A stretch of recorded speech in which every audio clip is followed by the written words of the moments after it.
네, 안녕하십니까. 그, 오늘도 죄송한 말씀 먼저 드려야 되겠는데, 여기 중국 중앙위원회 정치 행사가 있어서, 그런지 어쨌든 업로드가 한참 늦어져서 늦게 말씀을 올려드려 죄송합니다. 오늘 말씀은 시편 18편에서 21편입니다. 요절은 19편 1편, 하늘이 하나님의 영광을 선포하고 궁창이 그의 손으로 하신 일을 나타내는도다. 시편 18편은 표지어에 여호와의 종 다윗이라고 나와 있습니다. 똑같은 내용이 사무엘하 22장에 나와서 그때 배웠는데 다윗의 승전가가 이 대동소이하게 나오고 있습니다. 이 다윗의 말년에 자기 인생을 회상하면서 그때 하나님께서 이렇게 은혜를 베푸셔서 응답해 주셨지 하면서 현재 자신이 누리는 어떤 왕으로서의 평안이 하나님께서 주신 은혜라는 것을 되새기면서 감사로 찬양을 올려드리는 시라고 할 수가 있습니다.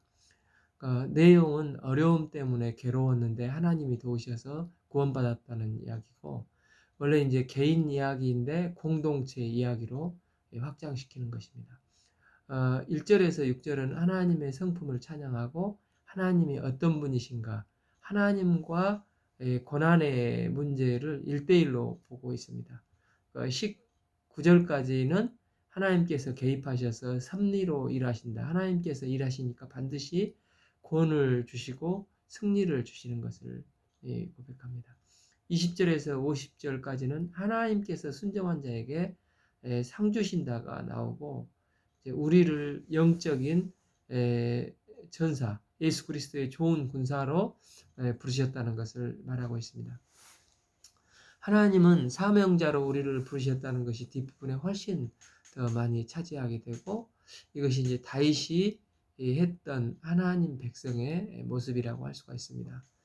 1절 나의 힘이 되신 여호와여 내가 주를 사랑하나이다. 내가 주를 사랑합니다. 그리고 묵상하니까 나는 나에게 힘이 되신 여호와이기 때문에, 그러니까 내가 주님을 사랑한다는 고백을 하고 있습니다. 1절을 너무 좋아하시는 분들이 많고, 또 이게 최영덕 간사 시시에 나의 힘이 되신 여호와여, 이 찬양도 있지 않습니까? 나의 사랑하는 하나님은 나의 힘이 되시는 분으로, 이 하나님이 다윗에게 어떤 힘이 되는지를 이제 은유적으로 표현을 써가면서 자신의 경험을 묘사하고 있습니다. 2절 여호와는 나의 반석이요 나의 요새시요 나는 건지신 자요 나의 하나님이시요 내가 그 안에 피할 바위이시요 나의 방패시요 나의 구원의 뿌리시요 나의 산성이로다. 다윗은 성경의 하나님을 알고 또 생활 현장 속에서 하나님을 체험하고 고백을 합니다.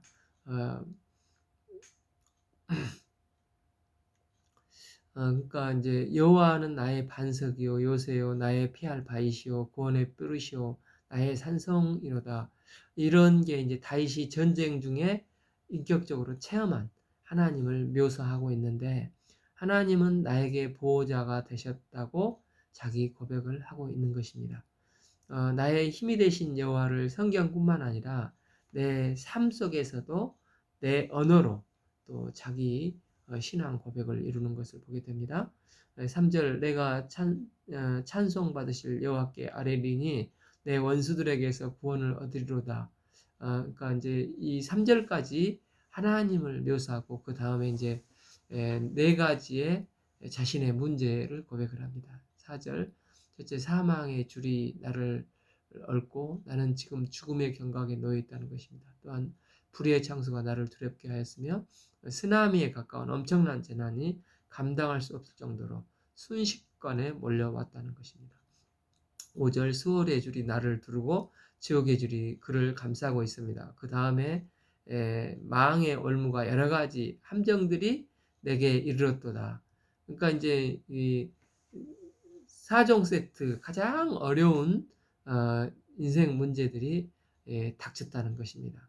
다윗은 그때 자기가 할 수 있는 게 없는데 할 수 있는 것은 뭐였습니까? 6절 내가 환난 중에 여호와께 아뢰었으며 나의 하나님께 부르짖었더니 그랬더니 주님께서 내 소리를 들으셨다는 것입니다. 그러니까 이제 6절까지 1절에서 6절까지 핵심이 나의 고난과 하나님이 1대1로 만났을 때 1대1로 하나님과 나의 고난을 닥쳤을 때 만났을 때 하나님께서 개입하시고 구원을 주셨다는 것입니다.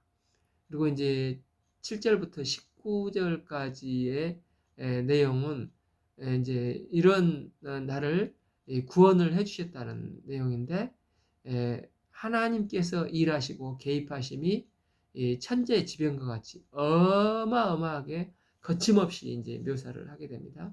하나님은 소극적으로 개입하지 않으시고 적극적으로 압도적으로 거침없이 개입을 하시는 것입니다. 7절 땅이 진동하고 산들이 타고 요동하였으니 그의 진노로 말미암았음이로다. 그러니까 사람들이 다윗을 괴롭혀서 내가 의로운 삶을 살고자 하는데 의롭지 못한 자들에게서 고통을 받았을 때 다윗이 울부짖어 기도하니까 하나님께서 분노를 하시고 나타나시는데 그 모습이 어떠합니까? 8절 그의 코에서 연기가 오르고 입에서 불이 나와서 시적으로 이제 표현을 하는데 어마어마한 그 적들을 향한 진노한 모습이 쭉 길게 나오고 이제 14절 그의 화살을 날려 그들을 흩으시며 많은 번개로 그들을 깨뜨리셨도다. 15절 그럴 때 여호와의 꾸지람과 콧김으로 흥분하시니까 물이 다 드러나고 바다가 확 드러났다는 것입니다. 16절을 보면 내가 물속에 있었던 겁니다. 그러니까 이제 진짜 바다가 아니라 나를 둘러싼 대적들을 말을 하겠죠. 그곳에서 이제 손을 펴사 나를 붙들어 주시고 많은 물에서 나를 건져내셔서 나는 구원을 받았다는 것입니다. 그러면서 주께서 나를 도우시기 위해서 등장하시는 것을 아주 적극적이고 웅장하게 또 벅찬 감격으로 이제 시인이 흥분해서 한 절로는 안 되기 때문에 길게 내 인생 가운데 개입해 주신 하나님을 이제 다윗은 고백을 하고 있는 것입니다. 이제 우리가 생기는 나의 문제를 가지고 하나님께 부르짖을 때 하나님께서는 동일하게 적극적으로 우리 인생 문제에 개입하시고 구원을 이루시는 하나님이신 것을 믿습니다. 이제 구원이 임해서 어떤 일이 벌어집니까? 19절 나는 넓은 곳으로 인도하시고 나를 기뻐하심으로 나를 구원하셨도다. 여기서 넓은 곳은 어떤 장소보다도 상태를 말하는 곳으로 좁은 곳이 이제 숨막힌 곳이라면 넓은 곳은 승리, 축복 뭐 이런 것을 이야기하지 않겠습니까? 다윗이 인생을 살면서 많은 억울한 일을 당했으나 하나님께서 개입하시니까 억울한 일들이 다 풀리고 또 넓은 곳으로 인도하셨다는 것입니다. 이제 대부분 이제 시편은 이제 이 내용에서 이제 끝이 나지 않습니까? 그런데 이 시편은 세 번째로 하나님이 순종하는 자에게 상을 주시는 것을 말을 하고 있습니다. 20절 여호와께서 내 의를 따라 상 주시며 내 손의 깨끗함을 따라 내게 갚으셨으니 그러니까 이제 히브리서 11장 6절 믿음이 없으면 기쁘시게 못하게 해드린다겠는데 하나님이 계신 것과 자기를 찾는 자들에게 상 주시는 이름을 믿어야 한다는 것입니다. 이처럼 순종하는 자에게 엄청난 상을 하나님께서는 주신다는 것입니다. 25절 자비로운 자에게 주의 자비로우심을 나타내시며 완전한 자에게는 주의 완전하심을 보이시며 26절 깨끗한 자에게는 주의 깨끗하심을 보이시며 사악한 자에게는 주의 거스림을 보이시리니 27절 주께서 곤고한 백성을 구원하시고 교만한 눈을 낮추시리라. 그러니까 이제 누가복음 6장 38절 주라 그리하면 너에게 줄 것이요 곧 후히되어 누르고 흔들어 넘치도록 하여 너희에게 안겨주리라. 너희가 헤아리는 그 헤아림으로 너희도 헤아림을 도로 받을 것이라. 이제 이 개념으로 말씀을 하고 있는 것입니다. 하나님께서는 이제 순종하는 자에게 100배, 1000배의 축복을 해주신다는 것입니다. 그리고 축복을 이제 다윗은 사명으로 연결시키는 것을 보게 됩니다. 28절 주께서 나의 등불을 켜시며 여호와 내 하나님이여 내 흑암을 밝히시리다. 29절 내가 주를 의뢰하고 적군을 향하여 달리며 내 하나님을 의뢰하고 담을 뛰어넘나이다. 이게 무슨 말입니까? 이제 하나님 앞에서 이제 현장에서 나가 뛰겠습니다. 주께서 내게 등불을 비춰주시면 흑암에 매여 있는 나를 이제 애고에 매여 있는 나를 갈 길을 밝히 보여주셨으니 뭘 해나갈지를 보여주신다는 것입니다. 그래서 뭐를 합니까? 하나님을 의지하고 담을 뛰어넘는 일송정 푸른솔의 선구자와 같이 이제 만주 벌판에서 적군을 향하여 달리는 것입니다. 하나님께서 우리를 구해 주시고 축복을 받은 다음에 우리도 이제 그 영적인 전사, 우리 신약 성경 용어로 예수 그리스도의 좋은 군사로 살아가는 것입니다. 34절 내 손을 가르쳐 싸우게 하시니 내 팔이 화를 당하는도다. 내 손을 가리켜 싸우게 하시니 하나님께서 내 손을 가리켜 무엇을 하게 하셨습니까? 싸우게 하시니 주께서 우리에게 축복을 하시다 상 주시고 은혜 주시고 한 다음에 원하시는 것은 마지막 모습은 사명을 감당하는 믿음의 좋은 군사가 되라는 것입니다. 이제 출애굽기를 보면 이제 그 홍해를 기점으로 해서 그 전에 하나님께서 홀로 이제 열 재앙을 다 일하셨지 않습니까? 그리고 홍해가 갈라질 때에도 이제 출애굽기 14장 13절에서 너희는 오늘 가만히 잠잠히 있어서 하나님께서 오늘날 너희를 위하여 행하시는 구원을 보라. 그들이 한 일이 지금까지 아무도 없이 은혜로 구원을 받았습니다. 그러나 이제 광야에 들어서 가지고 출애굽기 7장 아말렉 전투부터 하나님께서는 이제 뒤에 지켜보시면서 모세 너 올라가서 기도를 해. 또 아론 홀 기도를 동역해줘. 또 누가 싸웁니까?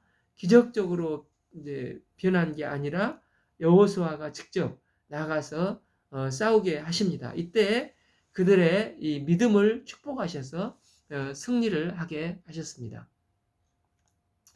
이처럼 하나님은 은혜와 상급을 주신 다음에 우리가 전사가 되기를 원하십니다. 어려워도 자립적으로 일어서서 하나님을 의지하여 적군에게 달리며 담을 뛰어넘기를 원하시고 또 이런 자들을 압도적으로 도와주시는 하나님이십니다. 39절 주께서 나를 전쟁하게 하려고 능력으로 내게 띠띠우사 일어나 나를 치는 자들에게 내게 굴복하게 하셨나이다. 주님께서 내게 뭘 주십니까? 능력을 주시고 원수를 굴복하는 승리를 주신다는 것입니다. 그러니까 믿음에는 이중성이 있다고 할 수 있습니다. 내가 하나님을 믿고 하나님은 나의 반석이요 요새요 산성이요 피할 바이시요 좋으신 하나님이십니다. 그래서 내가 이 주님을 믿고 주님을 사랑합니다. 이제 이게 1차적이고 그 다음에 주님이 개입하시고 구원해 주신 다음에 힘과 능력을 이제 주시지 않습니까? 그 다음에 주님께서 거꾸로 이제 우리를 믿어주시는 것입니다.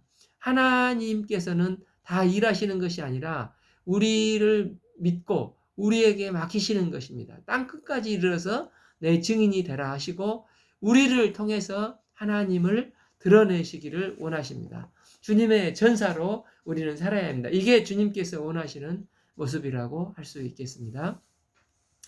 40절 또 주께서 내 원수들에게 등을 내게로 향하게 하시고 나를 미워하는 자들을 내가 끊어버리게 하셨나이다. 41절 그들이 부르짖음으로 구원할 자가 없었고 여호와께서 부르짖어도 그들에게 대답하지 아니하셨나이다. 그러면서 다윗이 이제 마지막 고백이 뭡니까? 46절 여호와는 살아계시니 나의 반석을 찬송하며 내 구원의 하나님을 높일지로다. 하나님은 살아계시다. 하나님은 지금도 살아계셔서 어제나 오늘이나 내일이나 동일하시다. 우리가 살아계신 하나님의 능력을 의지해서 이제 우리도 날마다 나의 땅끝인 있는 곳에서 서서 승리를 이루는 그리스도의 예수의 좋은 군사들이 되기를 기도합니다. 47절 하나님이 나의 원수들에게 보복을 주셨습니다. 48절 주께서 나를 내 원수들에게 구조하셨습니다. 49절 여호와께서 감사하며 주의 이름을 찬송하리이다.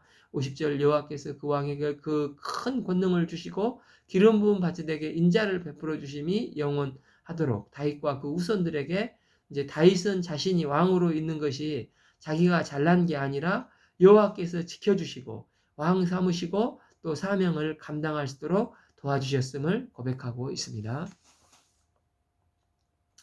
이제 시편 19편은 이제 아름다움인데 C.S. 루이스 있지 않습니까? 그분은 이제 시편 19편을 가장 아름다운 시, 가장 위대한 시라고 표현을 했습니다. 그러니까 자연을 통해서도 놀라우신 하나님을 발견하고 또 특별 계신 말씀을 통해서 둔감해 보이지 않고 신선하게 이 말씀을 통해서 하나님과 교제를 하게 된다는 것입니다. 이런 것이 이제 매력적인 신앙생활이라고 할 수 있을 것입니다. 그러니까 자연이든 말씀이든 새로운 것을 보고 경이로운 것을 보는 사람이 매력적인 사람입니다. 1절 사람이 하나님의 영광을 선포하여 궁창이 그의 손으로 하신 일을 나타내는도다. 2절 날은 날에게 말하고 밤은 밤에게 지식을 전하니 3절 언어도 없고 말씀도 없으며 들리는 소리도 없으나 4절 그의 소리가 온 땅에 통한다. 세상은 언어가 없고 글자가 없고 하늘과 바다와 산들을 바라보면은 하나님이 보인다는 것입니다. 그는 창조주와 창조주의 자연을 보며 그 속에서 하나님을 발견하고 막 지금 시인은 놀라는 것입니다. 참으로 매력적이지 않습니까? 이처럼 놀람이 가능한 것은 이제 멈춰 서는 데서부터 시작한다고 한다고 할 수가 있습니다.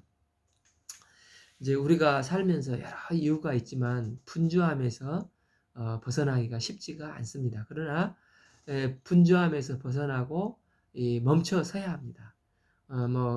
과거 저처럼 장돌뱅이하고 막 정신없이 돌아다니다 보면은 놀라움, 하나님이 창조하신 신기한 놀라운 세계가 안 보이고 오직 돈에 중독되어서 이제 결국은 뇌경색으로 쓰러지게 되는 것입니다. 어느 순간 멈춰 설 줄 아는 것이 하나님의 창조의 경이로운 세계를 보고 놀라고 하나님을 찬양하는 첫걸음, 회복의 첫걸음이라고 또 할 수 있겠습니다. 그러니까 이제 분주하면 끊임없이 분주함에 중독이 돼서 이제 알게 모르게 독이 점점 쌓여갑니다. 어느 순간 분주함을 끊어버릴 때 거기서부터 이제 해독이 시작이 되고 그러니까 이제 주일 성수가 뭡니까?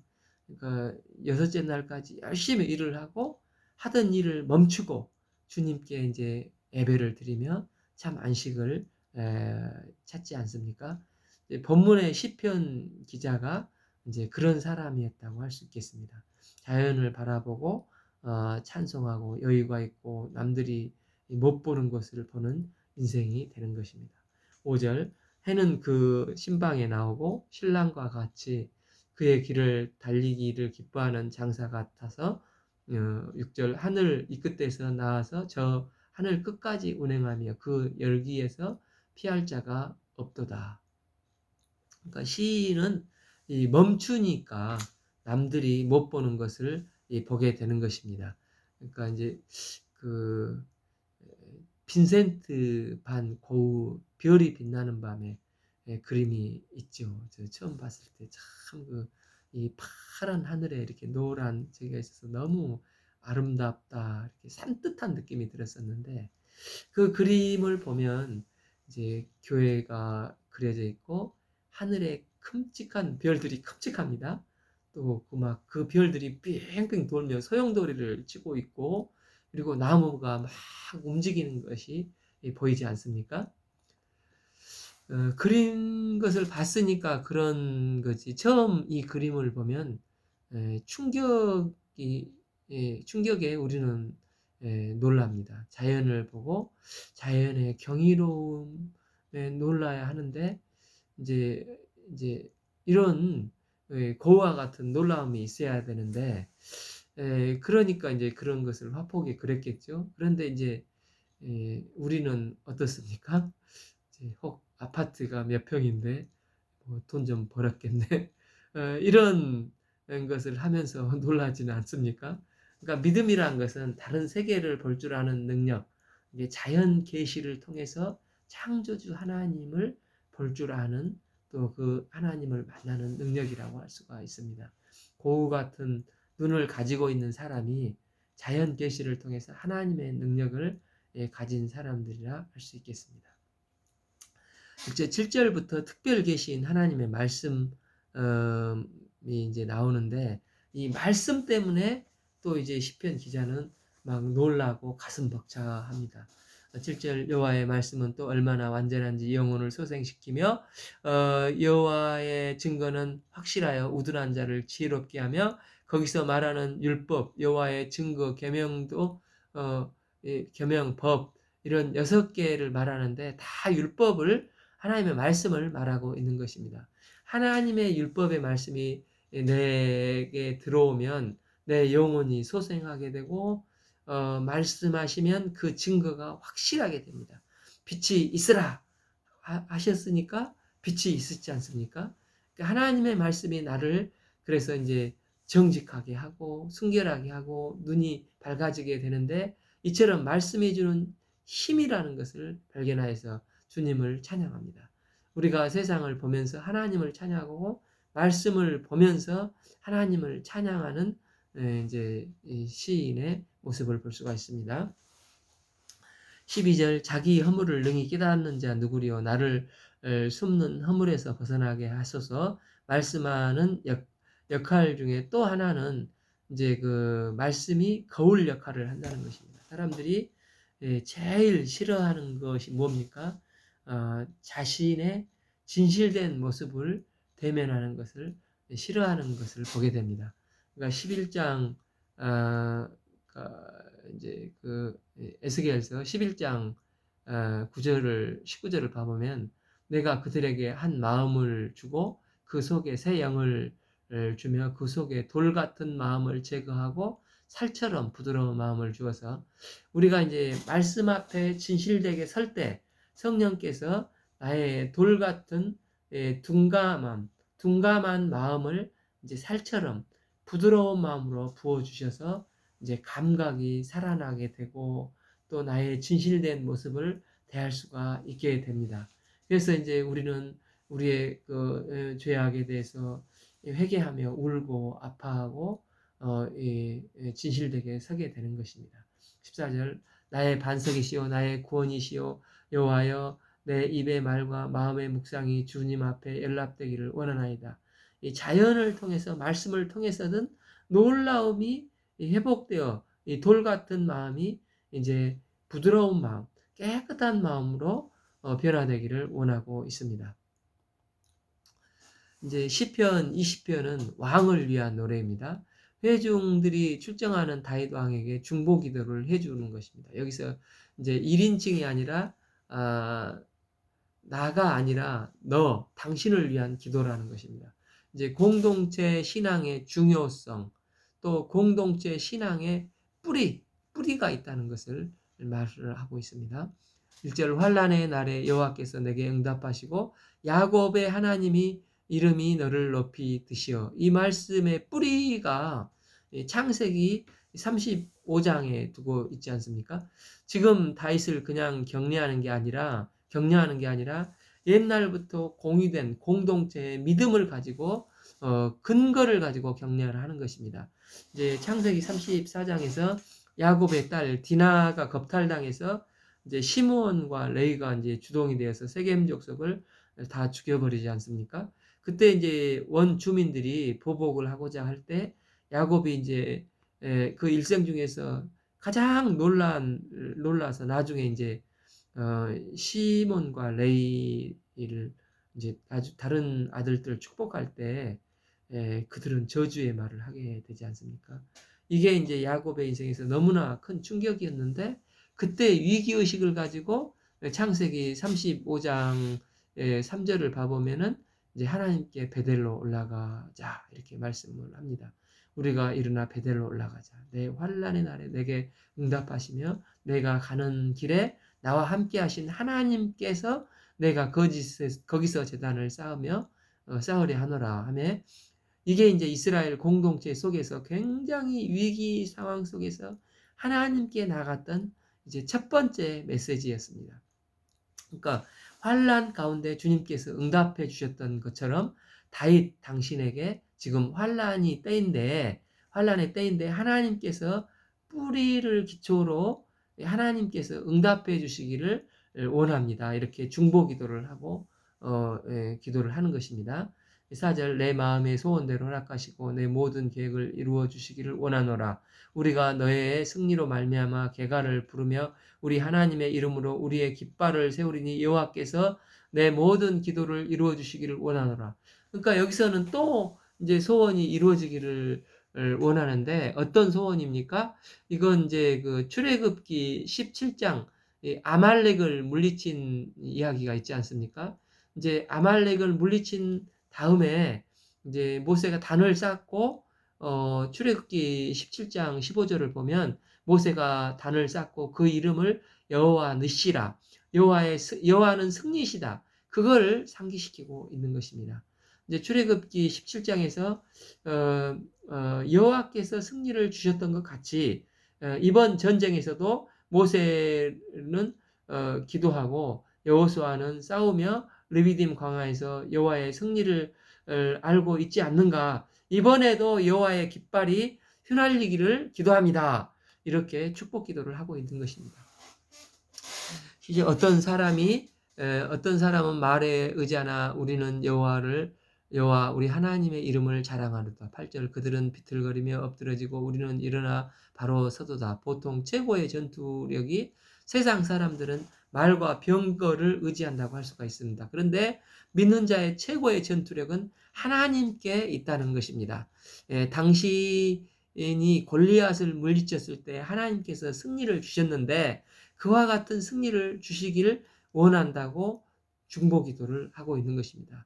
그러니까 그때 당신은 칼과 단창으로 가는 게 아니라 나는 여호와 이름을 의지해서 나간다 했을 때 골리앗을 물리쳤던 것과 마찬가지로 이번에도 하나님께서 하나님의 이름을 의지했으니 승리를 주실 것입니다. 그리고 중보기도를 합니다. 그러니까 말씀에 기초해서 중보기도 해주고 그 승리가 당신에게 임하길 기도하고 중보기도의 사람이 되기를 원합니다. 이제 9절 여호와여 왕을 구원하소서 우리가 부를 때 우리에게 응답하소서 이렇게 끝나고 21편은 중보기도에 대한 20편에 대한 응답입니다. 그래서 20편과 21편은 같이 읽어야 합니다. 중보기도를 드렸더니 응답을 해주셨다는 것입니다. 1절 여호와여 왕이 주의 힘으로 말미암아 기뻐함으로 주의 구원으로 말미암아 크게 즐거워하리로다. 그러니까 20장 44절에서 내 마음의 소원대로 허락하시고 내 모든 계획을 이루어주시기를 원하노라 이렇게 중보기도 했지 않습니까? 그러니까 이제 21장 2절에서 그의 마음의 소원을 들어주셨으며 그의 입술의 요구를 거절하지 아니하셨나이다 셀라. 그러니까 마음의 소원을 허락하여 주시도록 기도했더니 그 마음의 소원을 들어주셨다는 것입니다. 그러니까 전쟁을 앞두고 중보기도를 했는데 전쟁이 끝나고 나니까 하나님께서 모든 기도를 그대로 응답해 주셨다는 것입니다. 이때 하나님께서 어떻게 일을 하셨습니까? 3절 주의 아름다운 복으로 그를 영접하여 순금관을 그 머리에 씌우셨나이다. 여기서 그 영접한다. 그를 영접하시고 이렇게 있는데 여기 영접은 앞선다는 뜻으로 주님께서 앞서서 일을 해주셨다. 그러니까 마치 이제 누가복음에 15장 그 탕자의 비유가 있지 않습니까? 그러니까 아직 아버지는 그 이제 탕자가 아직도 상거가 먼데 먼저 오셔서 맨날 그 동네 어귀에서 기다리시고 마음 조이는 아버지가 아니었습니까? 그러니까 탕자가 아버지께 돌아가자 했을 때 아직도 거리가 먼데 상거가 먼데 사랑의 눈으로 아버지는 보고 있었던 것입니다. 먼저 또 아버지가 탕자를 보고 측은히 여겨 이제 나이 들어서 참 뛰지도 못하실 건데 아버지가 달려가서 목을 안고 입을 맞추지 않습니까? 하나님께서 이처럼 우리를 이렇게 하신다는 것입니다. 이제 응답이 뭐냐면 하나님이 앞서서 우리를 영접하신다는 것입니다. 4절 그가 생명을 구하며 주께서 그에게 주셨으니 곧 영원한 장수로소이다. 그러니까 패턴이 20장에서 기도했더니 21장에서는 그대로 이루어지고 이런 응답이 되었다는 고백입니다. 이걸 이제 지혜라고 하는데 지혜는 뭐 일처리 능력으로 반드시 시편 1편에서 볼 때 결실을 맺는 지혜 없는 자는 바람에 나는 겨와 같지만 지혜로운 자는 결실을 맺지 않습니까? 그러니까 말씀은 결실을 만드는 지혜를 주기 위해서 우리가 할 일은 이제 주님을 의지하면 이런 결실을 열매를 맺게 하시는 것입니다. 5절 주의 구원이 그의 영광을 크게 하고 존귀와 위엄을 크게 입히셨나이다. 6절 그가 영원토록 지극한 복을 받게 하시며 주 앞에서 즐겁고 기쁘게 하셨나이다. 왕이 7절 여호와를 의지하오니 지존하신 이의 인자함으로 흔들리지 아니하리라. 여기서 인자는 이제 헤세드, 결코 실패하지 않는 사랑입니다. 하나님의 사랑은 지혜로운 사랑으로 이루시고야 마는 사랑입니다. 인자가 임하니까 최후 승리를 한다는 것입니다. 10절 왕이 그들의 후손 땅에서 멸하며 그들의 자손을 사람 중에서 끊으리로다. 당대뿐 아니라 이후 후손들에게도 이제 복을 하나님께서 주신다는 것입니다. 그러니까 이제 20장, 21장을 중보 기도와 또 그 기도의 응답의 시라고 할 수가 있습니다. 요약하면은 정말 매력적인 신앙생활 하는 사람들이 되자는 것입니다. 그러니까 놀라움의 회복, 또 매력적인 신앙은 둔감함을 깨뜨리고 놀라움의 회복인데, 그러니까 우리가 그러기 위해서는 이제 멈춰 설 줄 알아야 되고, 또 무엇보다도 하나님의 말씀을 기초로 말씀을 붙잡고 기도를 할 때 나에게 무디고 둔감한 마음을 깨뜨리고 이제 이게 살과 같이 부드러운 살이 되는 것입니다. 이게 이제 매력적인 신앙이 된다는 것입니다. 우리 인생의 최고의 매력적인 인생은 뭡니까? 자기를 부인하고 자기 십자가를 지는 인생, 또 중보 기도를 해주고 또한 응답받는 인생, 이게 가장 하나님께 축복받는 인생이 되는 것입니다. 13절 여호와여 주의 능력으로 높임을 받으소서 우리가 주의 권능을 노래하고 찬송하게 하소서. 오늘 말씀은 시편 18편부터 21편까지 읽겠습니다. 감사합니다.